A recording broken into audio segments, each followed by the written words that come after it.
misalnya surat Fatah itu turun di Mekah.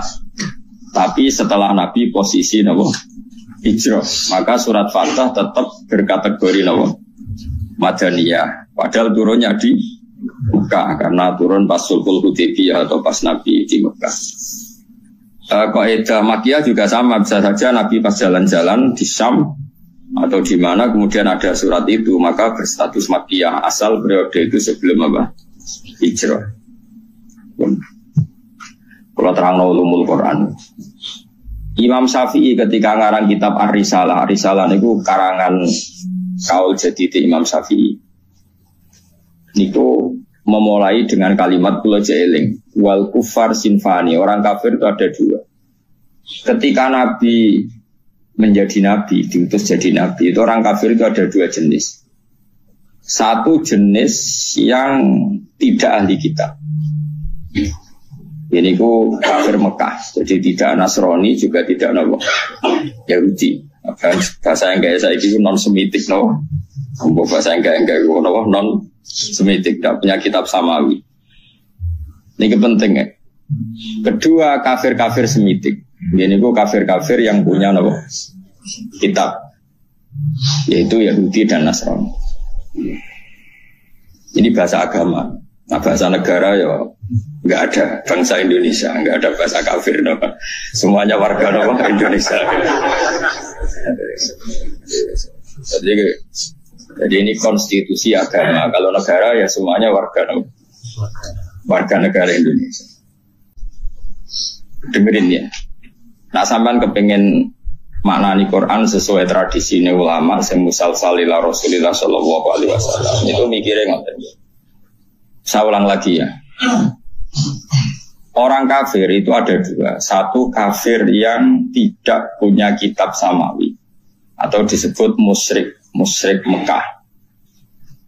Ini kampungan sekali ya, ortodok, kampungan, desa, naif. Jadi dia anak wedok dipateni mergo marai camah. Gak kena dijak perang, gak kena dijak mergawi.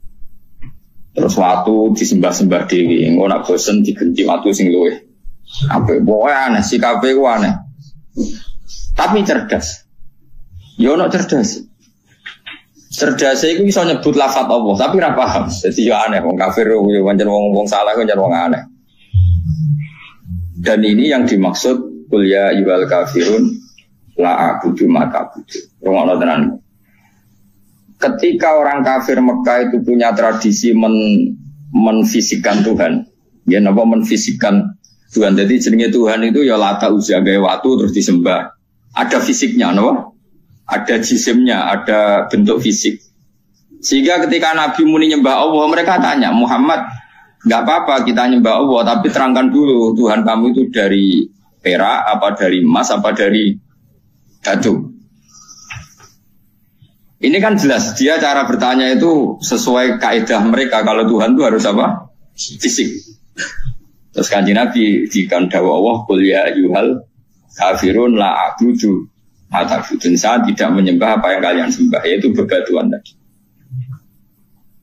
Andai kan orang kafir ini kok kafir Yahudi, tentu nggak ada ayat la a'budu ma ta'budun, karena orang Yahudi itu penyembah Allah, yaitu mereka nyebut Yahweh. Sehingga ayat ini tidak tentang hubungan Nabi dan orang apa? Yahudi. Ya ini rada jelimet, berarti rada pinter. Jadi aku ya orang menarik, rada. Tapi kena sing sekolah sudah jadi dokter. Lah, maksudnya kan rada jelimet. Tak ulang lagi ya. Sehingga qul ya ayyuhal kafirun di ayat itu diartikan kafir apa? Mekah, yaitu yang masih menfisikkan apa? Tuhan. Apa? Yang masih menfisikkan apa? Tuhan. Makanya Nabi disuruh dawa la abudu mata abudun wala antum abiduna ma. Beda dengan kafir Yahudi dan Nasrani. Yahudi dan Nasrani, Nabi kalau dialek dengan mereka sering dawa Allahu Rabbuna wa Rabbukum. Karena orang Nasrani ya yang akui Tuhan Allah, meskipun menambahkan Tuhan Bapak dan Tuhan Ibu dan Tuhan Anak, tapi kan tetap Tuhan induknya Allah. Orang Yahudi nyebut Yahweh. Jadi rada jelimet, tapi tak latih pinter kemajuan. Jadi paham ya? Ya, ibu-ibu paham nara paham. Mantas sebab komen bahwa apa? Minum manggar gaya ini paham, insyaallah ya paham. Ya saya ulang lagi ya. Sehingga ulama nahwu itu hampir sepakat mengatakan jika ada ataf maka bukti berbeda. Misalnya Ja'a Zaidun wa Amrun, Zaid datang dan Amar. Jadi Zaid tidak Amar, Amar ya tidak. Karena al-atfu yang tadi tawoyur, kalau ada ataf berarti orangnya beda. Padahal di surat Juz Amma itu kan ada lam yakunil ladina kafaru min ahlil kitabi wal musyrikin. Jadi orang kafir itu satu min ahlil kitab, dua wal musyrikin. Artinya musyrikin gaya kafirnya dengan gaya kafirnya ahli kitab gaya kafirnya beda dengan wal musyrikin. Karena pakai apa? Ataf. Kalau ataf itu yaqtadid tahoyur.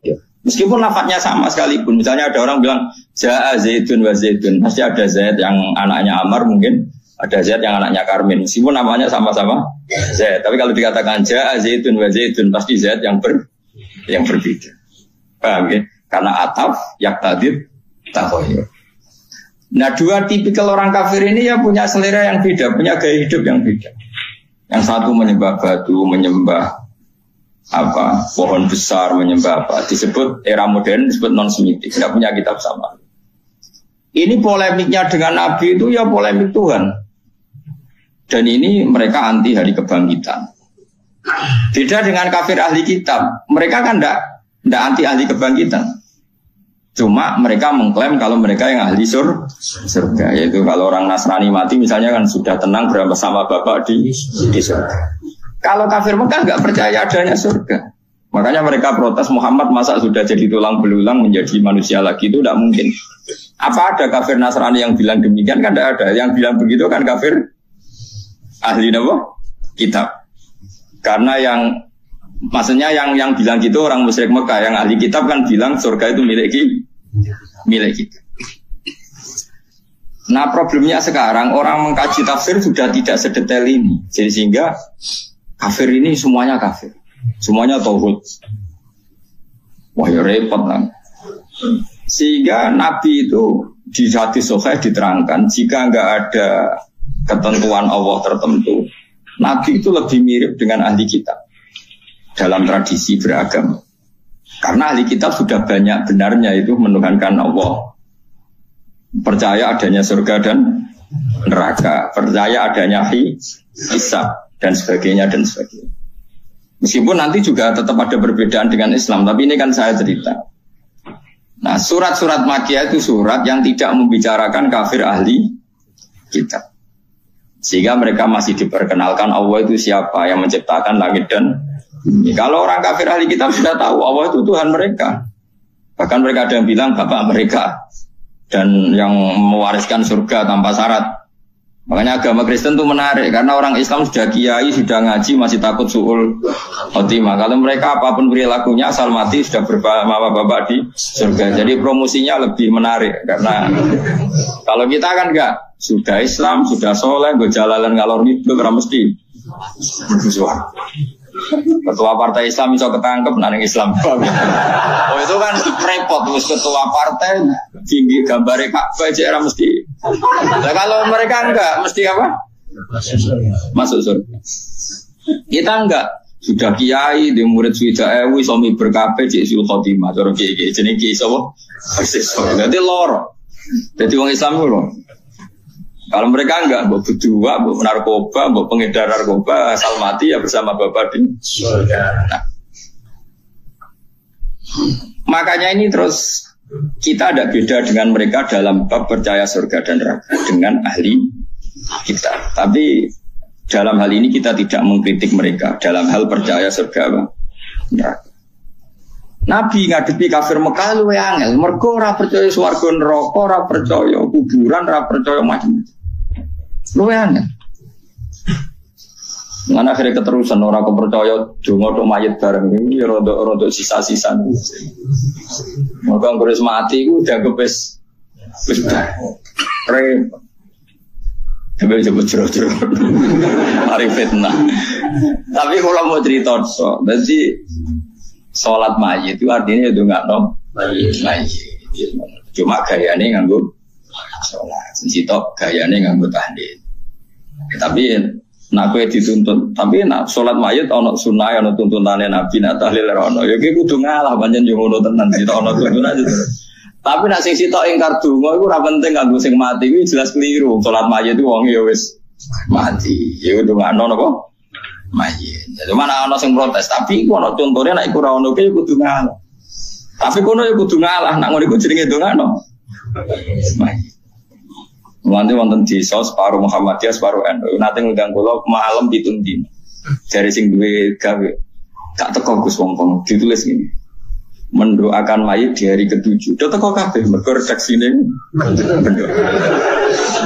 Ada menit tahlil kita tapi nak mendoakan. Ana sing lidake diredaksekno ngene. Seri salat jenazah berbentuk doa. Dan itu ya terus kayak Rabidah. Mereka dianggap hukum turunan, no? Turunan dari sholat apa? Jenazah. Tapi mereka nak pitung dino, sepatang puluh dino kan kayak tradisi Hindu, mencari mereka semacam-macam. Cemburu tenanan bantau sing laris tahlil. Kalau kan jurah laris tahlil, jadi rasa semangat bela. Kalau mau cerita hukum.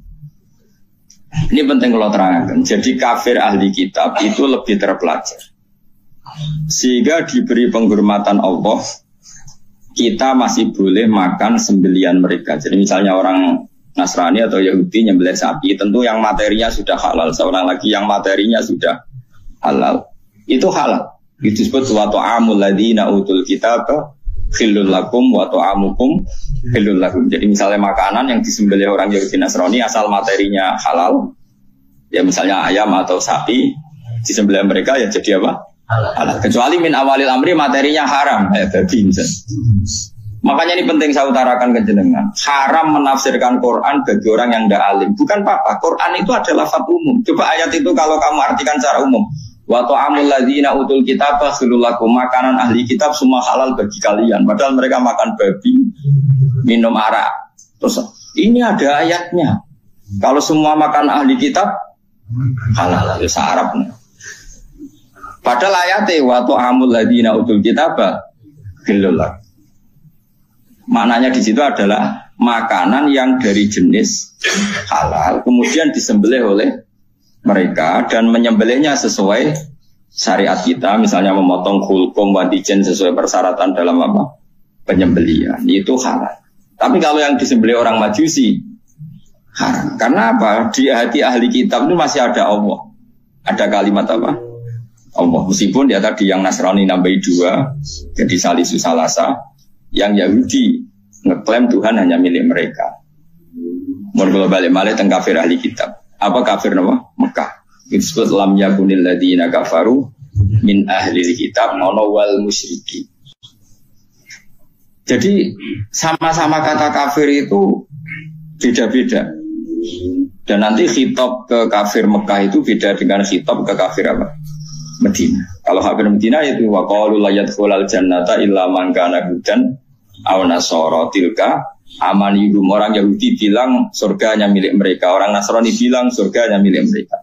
Kalau orang Mekah kan nggak pernah bilang begitu karena percaya surga aja enggak. Jadi mirip PKI, kafir Mekah itu mirip PKI. Pokoknya mirip ateis. Jadi itu beda sekali. Kalau kafir ahli kitab kan percaya surga neraka, cuma mereka mengklaim itu milik mereka. Paham? Jelas ya, jelas bedanya gitu.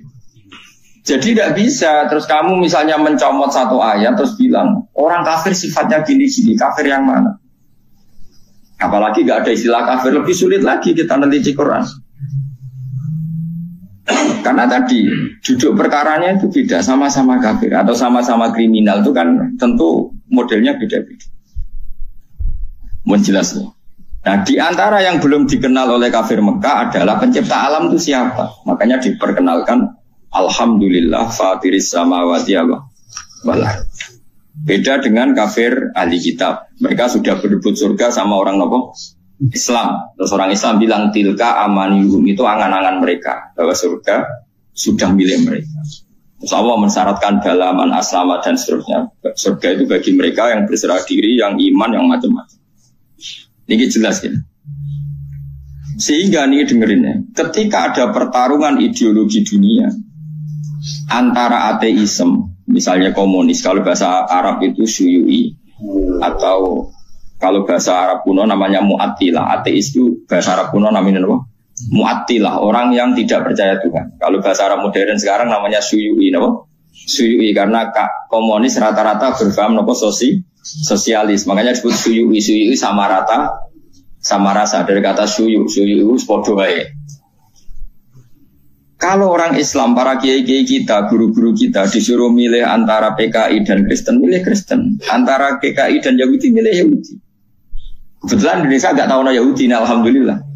Sehingga ketika mendirikan negara ini, Kristen Katolik diterima sebagai warga negara, tapi PKI komunis tidak disahkan sebagai sebagai ideologi di Indonesia.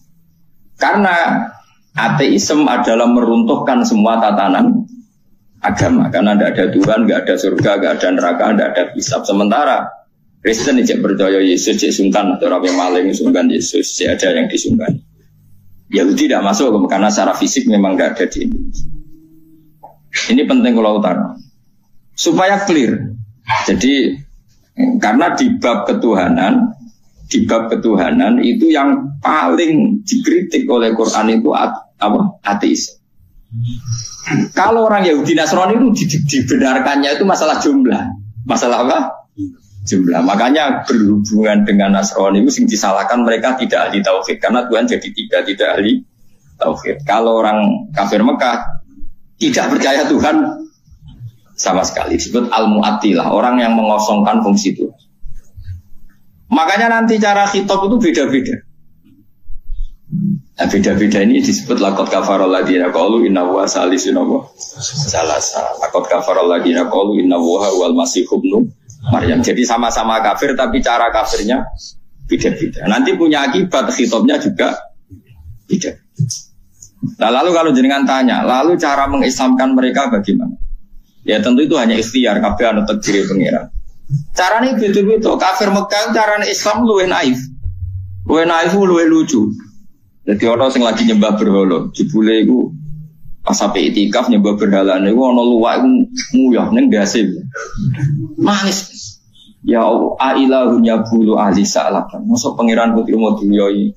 Luwak. Terus marani Kanjeng Nabi, "Mas, ketoke bener pangeran." Pangeranku itu kacau, Mas. Terima diyoi. Jadi carane Islam yo naif-naif maksudnya ku. Ya mergo yo saking wae. Jadi ana sing sembahane roti kok makanan, bareng lesu dipangan. Aku masuk Islam lagi, pangeranku sentek. Nggih pangerane kok roti bareng lesu akhire dipangan. Mono meneh duwe pangeran disembah, dipuji-puji ning kamar. Anake wis masuk Islam. Barang anake wis masuk Islam, pangerane mau dibuak ning comberan. Cara saiki ning sampah ning tong sampah. Lah dhisik ku ana sampah sing mahdhaful khat. Wong khat nak buak barang nang kok. Bareng dibuak, bapake ngamuk di pangeranku, kula buak ning tong sampah. Dinteni niku. Barang gak iso tangi dhewe. Pangeran kok ora tangi dhewe. Pangeran kok ning sampah ya kok tenang ae. Anake ditakoki, "Kowe pangeran sapa?" jari Muhammad. Allah yang punya aras yang di langit sana. Ya sekandaknya Muhammad, aku nganggo pangeran iku gitu. Karena ya tadi persaingannya masih tentang Tuhan. Beda persaingan dengan orang Nasrani tentang klaim. Tentang apa? Tuhan ini milik siapa? Nah, cara wong liberal kan milik bersama. Akhirnya orang Kristen, orang kafir. Tuhan milik bersama itu cara ilmu hakikat. Tapi asal dunia itu pasti ada klaim. Ada apa? Nasrani mengklaim Allah itu Tuhan mereka, sehingga mereka masuk surga tanpa syarat. Orang Islam ya mengakui itu Tuhan mereka, cuma orang Islam lebih sopan. Tetap butuh amal soleh, butuh husnul khotimah, macam-macam. Lalu Nabi terbaik siapa? Orang Islam yakin Nabi terbaik Nabi Muhammad, orang Nasrani Nabi Isa, orang Yahudi Nabi Isa. Sehingga ketika periode Madinah, itu anggar jotos-jotosan itu perkara itu. Jadi orang Yahudi, wah Musa Nabi paling keren. Wah, Nabi koyok Musa. Sing jare orang Islam, Nabi paling keren Muhammad. Kau Nabi kau mau jotos-jotosan. Nah ini kita bijakin Nabi bareng sahabatnya jotos-jotosan. Kenapa kok jotos-jotosan? Ini gue, Kanjeng Nabi ini darani Musa lu Abdul di bang jenengan. Tapi apa jawabannya Nabi? La tufaddiluni ala Musa. Wis kowe ora perlu mulya-mulyakno aku berlebihan ngalahno Musa. Musa mbek aku sak level. Jadi Nabi ora kok muni aku luwih afdal timbang Musa ya wis ora apa-apa wong muji Musa wong iku ya tak puji. Mbek wong Nasrani ya begitu tuh kearifane Rasul. Dan itu mengundang simpati karena Nabi tidak kumo luhur langsung bilang bener kowe Musa iku anak buahku iku ora tau. Ora ono.